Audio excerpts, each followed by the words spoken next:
সুন্নতের নিয়ত করলে নামাজ হবে না।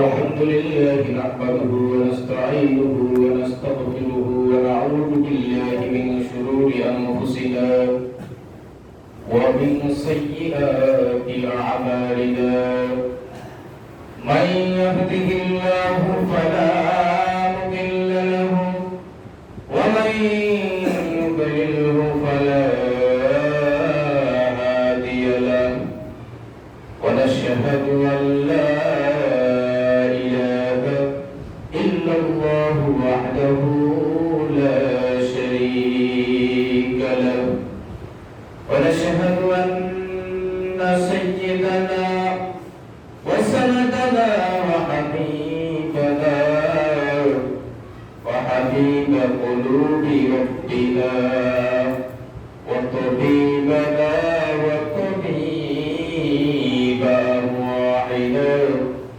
ومولانا محمد عبده ورسوله صلى الله عليه وسلم أرسله بالحق بشيرا ونذيرا وداعيا إلى الله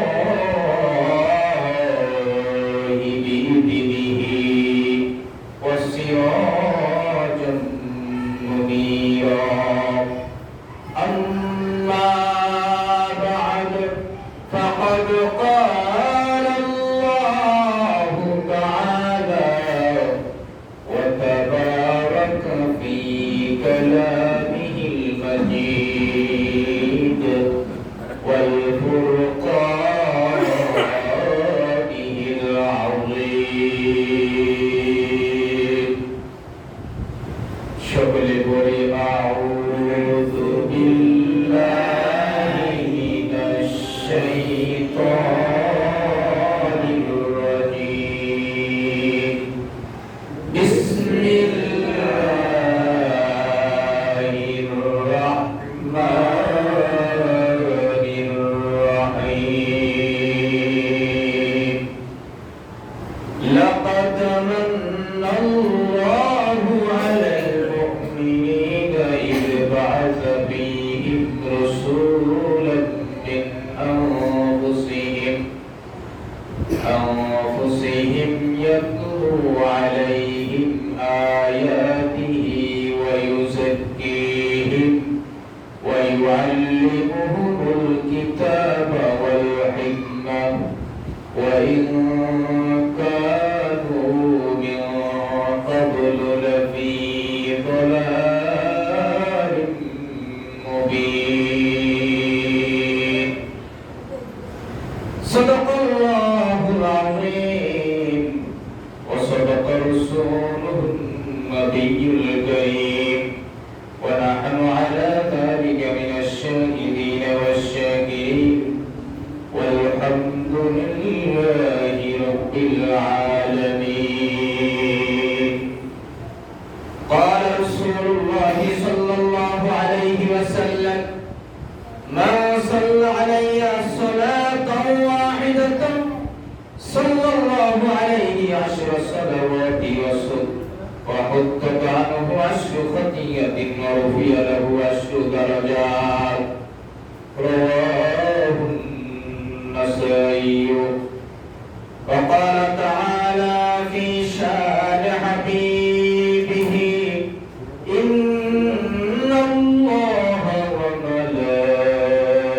وملائكته يصلون على النبي يا أيها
से बेशी सुंदर नूर नबी मुस्तफा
अल्लाहुम्मा सल्ली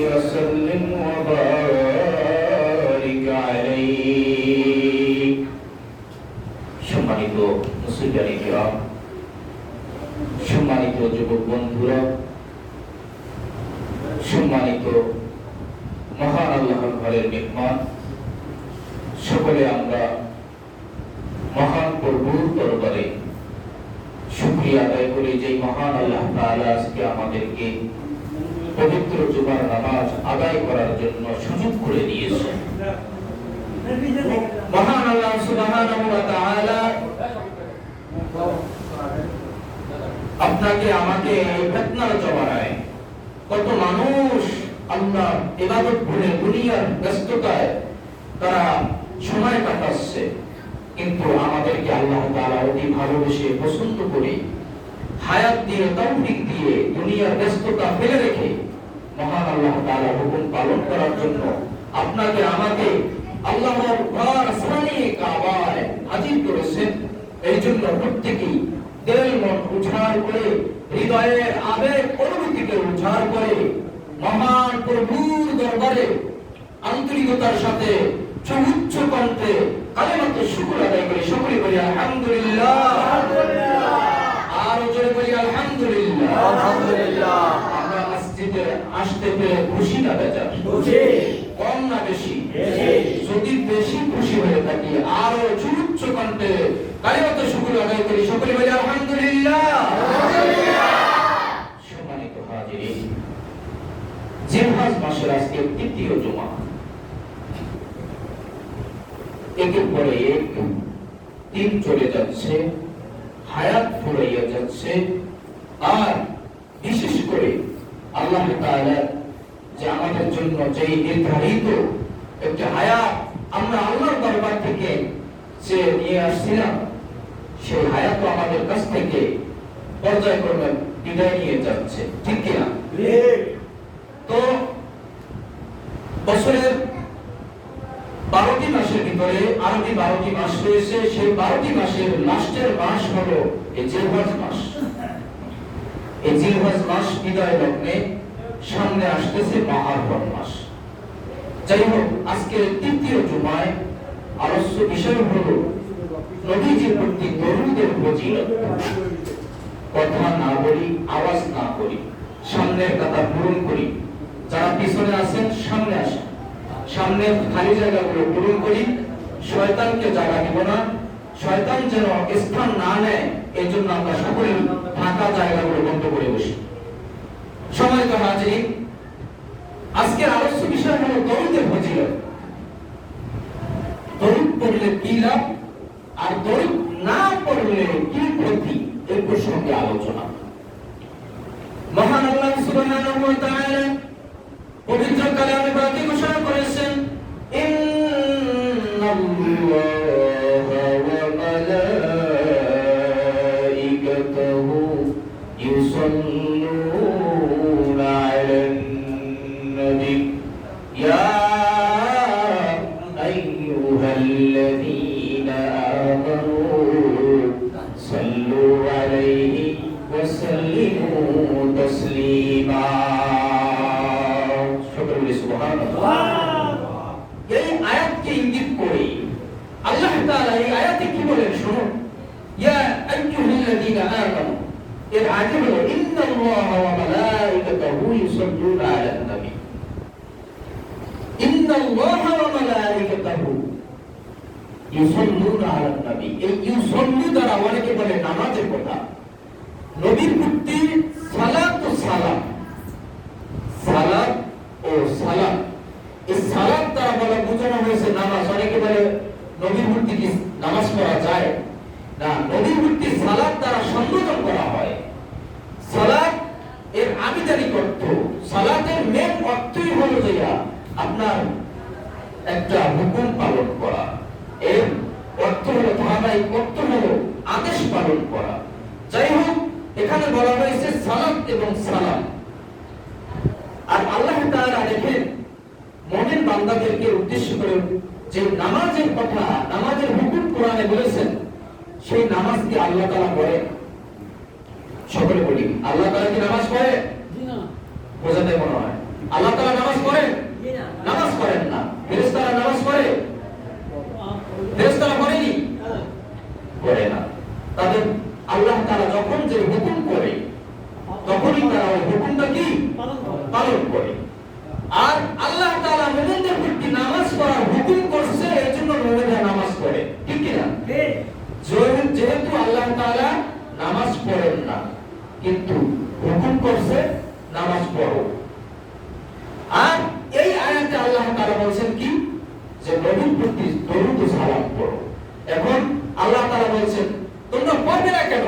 ইন্নাল্লাহা ওয়া মালাইকাতাহু, প্রথমে আমি পড়ি নবীর প্রতি দরুদ। সুবহানাল্লাহ। এই সুবহানাল্লাহ বলতেন না? সর্বপ্রথম দরুদ কে পড়ে? আল্লাহ। আল্লাহ। কার প্রতি? নবীর প্রতি। আল্লাহ যদি দরুদ পড়ে, আমার পড়া লাগবে কিনা? লাগবে। আর আল্লাহ শিক্ষা দিয়েছেন কি, যে আমি সর্বপ্রথম আমার নবীর প্রতি দরুদ পড়ি। শুধু তাই নয়, আমার যে রহমতি, বরকতি, নিয়ামতি যে ফেরেশতাদেরকে আমি সৃষ্টি করেছি, ওই ফেরেশতারাও আমার নবীর প্রতি দরুদ পড়ে। সুবহানাল্লাহ। আস্তে বলি সুবহানাল্লাহ। সুবহানাল্লাহ। তাহলে এক নম্বরে আল্লাহ তাআলা দরুদ পড়ে, দুই নম্বরে বলেন কারা? ফেরেশতারা। ইউসাল্লুনা আলান নবী, নবীর প্রতি। ইয়া আইয়ুহাল্লাযীনা আমানু সাল্লু আলাইহি ওয়া সাল্লিমু তাসলিমা। হে মুমিনগণ, ঈমানদারগণ, বিশ্বাসীগণ, তোমরাও আমার নবীর প্রতি দরুদ পড়ো। সুবহানাল্লাহ। তাহলে দরুদের অনেক মর্তবা, অনেক মর্যাদা, যে এই দরুদ পড়লে অনেক সওয়াব। সওয়াবটা কি? এই আয়াতের প্রসঙ্গে আল্লাহ তাআলা প্রিয় রাসূল হুজুর আকরাম সাল্লাল্লাহু আলাইহি ওয়াসাল্লাম নাসাই শরীফের হাদিসে এই হাদিসটি পূর করেছেন। এই হাদিসটির ভিতরে কি বলে শুনুন, আর রাসূলুল্লাহ সাল্লাল্লাহু আলাইহি ওয়াসাল্লাম মা সাল্লা আলাইয়া সালাতান ওয়াহিদাতান সাল্লাল্লাহু আলাইহি আশরা সালাওয়াতি ওয়া হুত্তাত আনহু আশরু খাতিয়াতিন ওয়া রুফিয়া লাহু আশরু দারাজাত। রাসূল আকরাম সাল্লাল্লাহু আলাইহি ওয়াসাল্লাম বলেছেন, যে ব্যক্তি আমার প্রতি মহব্বতের নজরে মহব্বত নিয়ে, ভালোবাসা নিয়ে, অন্তরের আন্তরিকতার সাথে দরুদ পড়বে একবার, কয়বার? আরো জোরে কয়বার? পড়বে একবার। আল্লাহ রাসূল বলেছেন যে ব্যক্তি মুহাব্বতের সাথে আমার প্রতি একবার দরুদ পড়বে সালাতান ওয়াহিদাতান সাল্লাল্লাহু আলাইহি আশরা, একবার যদি দরুদ পড়ে আল্লাহ পাক ওই বান্দার প্রতি তার আমলনামায় 10টি রহমত নাযিল করে। সুবহানাল্লাহ। কয়টি রহমত? 10টি। তার লাভ আছে না নাই? অনেক মানুষ আছে সাবিল্লা মুসলমান, এরা দরুদ শরীফ পড়তে চায় না।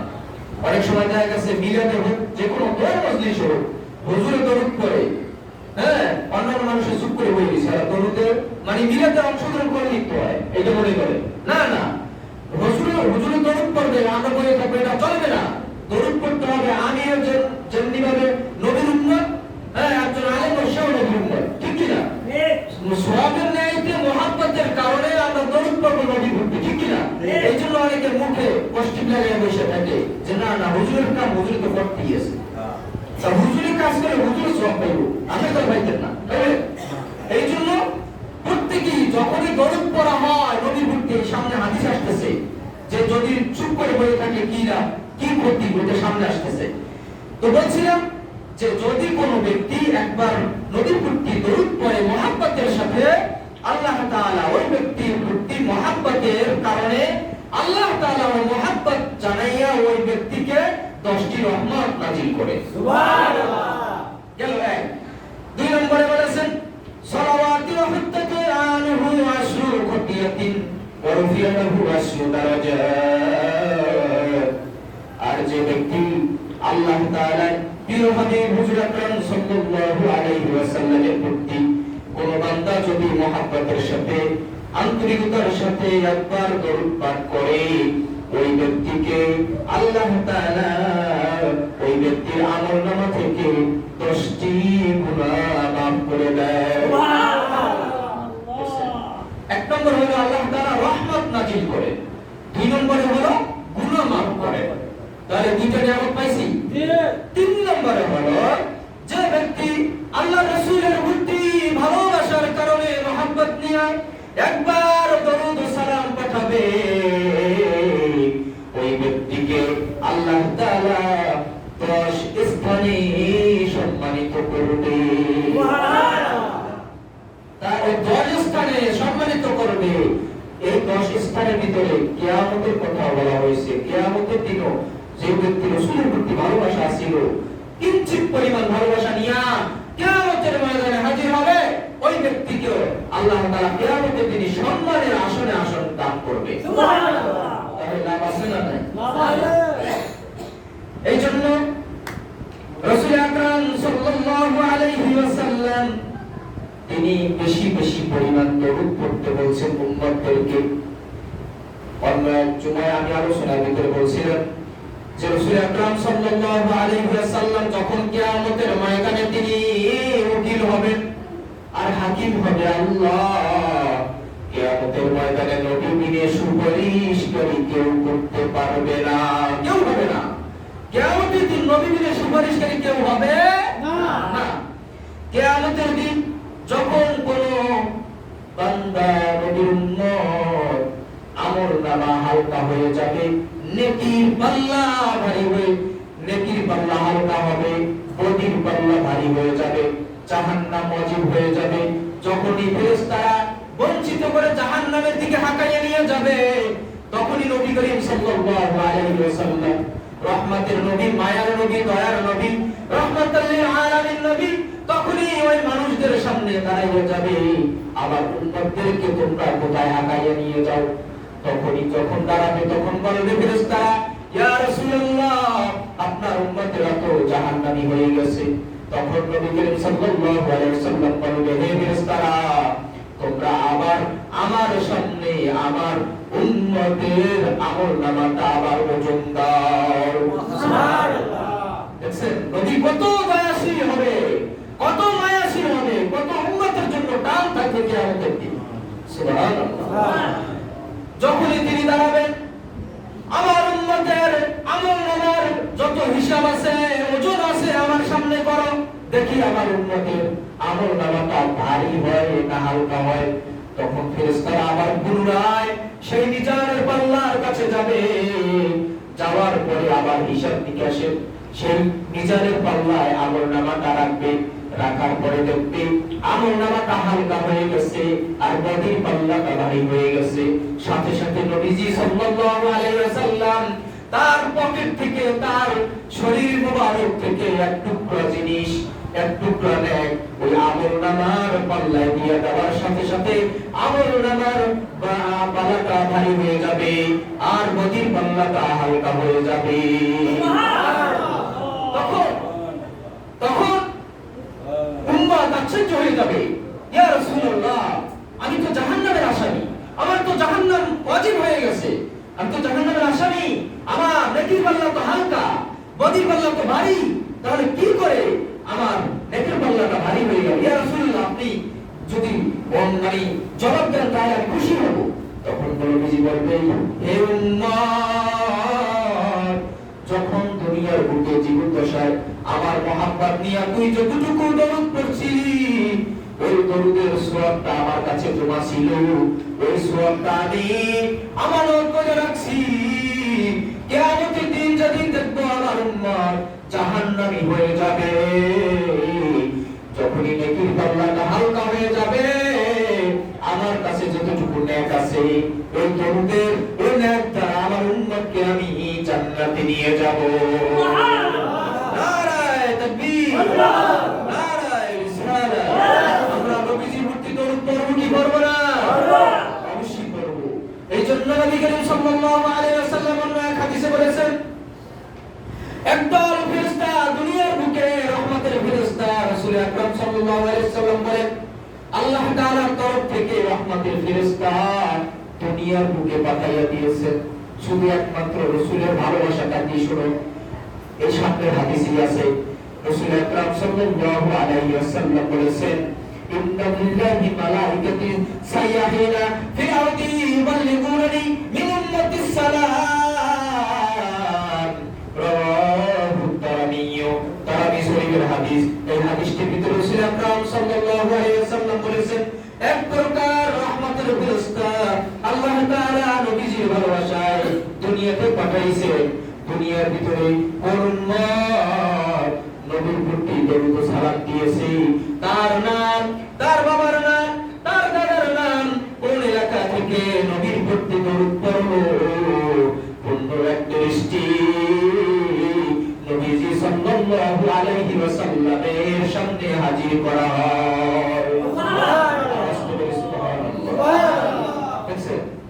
আপনি কোন জায়গা থেকে আপনি দরুদ পড়লেন, কোন স্থান থেকে, আপনার নাম, আপনার বাবার নাম, আপনার দাদার নাম পূর্ণ এক দৃষ্টি নবীজির রওজায় পৌঁছে যায়। সুবহানাল্লাহ। আর ওই অ্যাড্রেস দেখে দেখে কিয়ামতের ময়দানে নবী করিম সাল্লাল্লাহু আলাইহি ওয়াসাল্লাম উম্মতকে শাফায়াত করে জান্নাতে নিয়ে যাবে। সুবহানাল্লাহ। এটা কি আমার কথা? এটা রাসূলুল্লাহর কথা। এটা রাসূলুল্লাহর কথা। এই কথাকে যারা অস্বীকার করবে তাদের ঈমান থাকবে না। হাদিসকে অস্বীকার করলে ঈমান থাকবে না, এটা সঠিক হাদিস। এইজন্য নবী করিম সাল্লাল্লাহু আলাইহি ওয়াসাল্লাম অন্য এক হাদিসে বলেছেন যে وقال عليه السلام من صلى علي محمد وقال اللهم انزله المقعد المقرب عندك يوم القيامة وجبت له شفاعتي। এই দরুদ, এখানে একটা দরুদ আছে, وقال اللهم انزله المقعد المقرب عندك يوم القيامة وجبت له شفاعتي। কোন ব্যক্তি রাসূলের উম্মত রাসূলের প্রতি দরুদ পাঠ করতে করতে আল্লাহর দরবারে প্রার্থনা করে, হে আল্লাহ, আমি রাসূলের প্রতি ভালোবাসার কারণে, রাসূলুল্লাহর প্রতি বিশ্বাসের কারণে, রাসূলুল্লাহর প্রতি মহব্বতের কারণে দরুদ পড়ছি, আর রাসূলুল্লাহকে কিয়ামতের ময়দানে আপনি সম্মানিত করুন। শুধু তাই নয়, রাসূলুল্লাহকে সম্মানিত করার সাথে সাথে কিয়ামতের দিন নবীর শাফায়াত আমার জন্য পরিহার্য করে দাও। এক নম্বরে দোয়া হলো, এক নম্বরে কথা হলো নবীজির প্রতি দরুদ পড়া। দরুদের সাথে সাথে এই দোয়াটা নবীজি শিক্ষা দিয়েছে, আল্লাহুম্মা আনজিলহু মাকআদাল মুকাররাবা ইনদাকা ইয়াউমাল কিয়ামা। যে কিয়ামতের দিন নবীজিকে আপনি সম্মানিত করুন, আর নবীজিকে সম্মানিত করার সাথে সাথে নবীজির শাফায়াত আমার জন্য নির্ধারিত অপরিহার্য আপনি করে দেন। সুবহানাল্লাহ, এটা শিক্ষা দিয়েছেন নবীজি। তারপরে হাদিসে রাসূল আকরাম সাল্লাল্লাহু আলাইহি ওয়াসাল্লাম বলেন, وعن عمر بن الخطاب رضي الله تعالى عنه أنه قال إن الدعاء موقوف بين السماء والأرض لا يصعد منها شيء حتى تصلي على نبيك رواه الترمذي।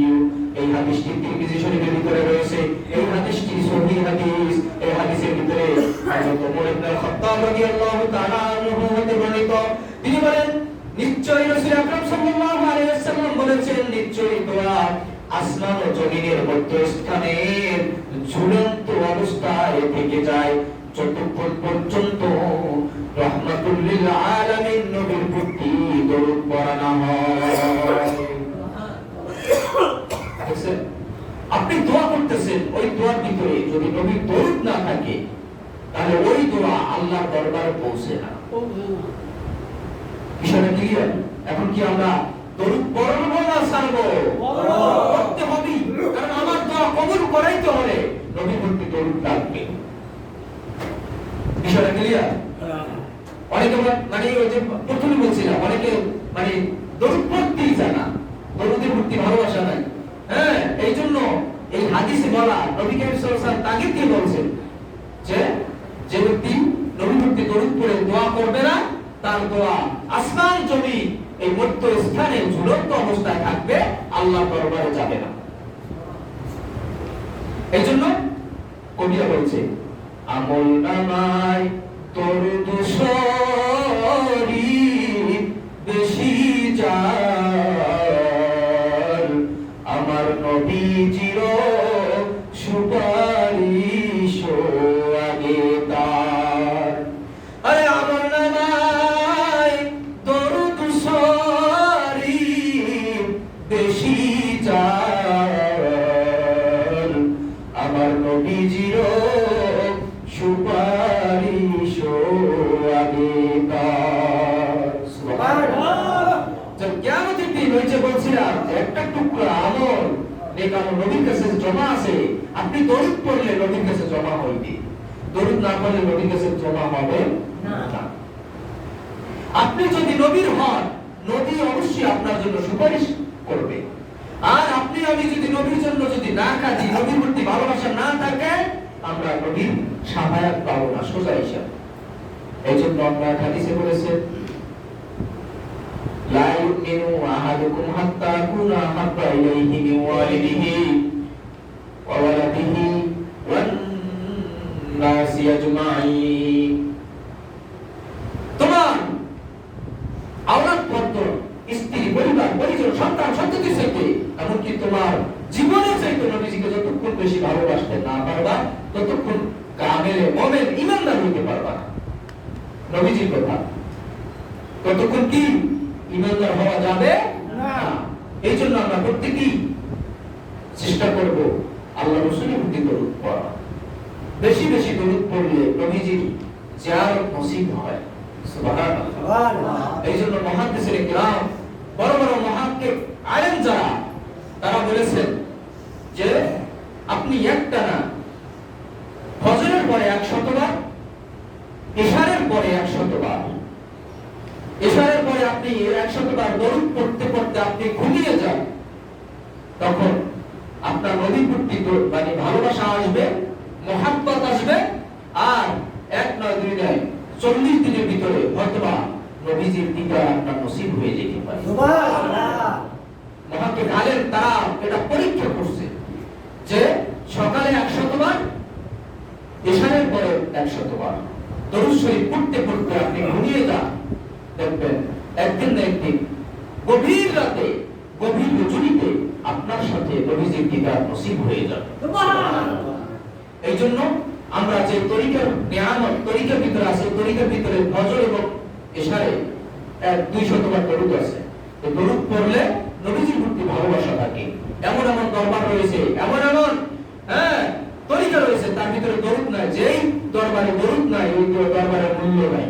আমার সর্বপ্রথম কাজ হলো দেখতে হবে নবীর প্রতি ভালোবাসা আছে কোন দরবারে, ঠিক কিনা? এই জন্য দরুদ পড়তে হবে, দরুদ ছাড়া কোনো উপায় নাই। সম্মানিত হাজিরিন, আমরা সকলেই বেশি বেশি নবীর প্রতি দরুদ পড়তে পারি। মহান আল্লাহ সুবহানাহু ওয়া তাআলা আমাদের সকলকে সেরকম তৌফিক দান করে। সকল বলি আমিন, আমিন। আর জোরে বলি আমিন, আমিন। ওয়া আখিরু দাওয়ানা আলহামদুলিল্লাহি রাব্বিল আলামিন।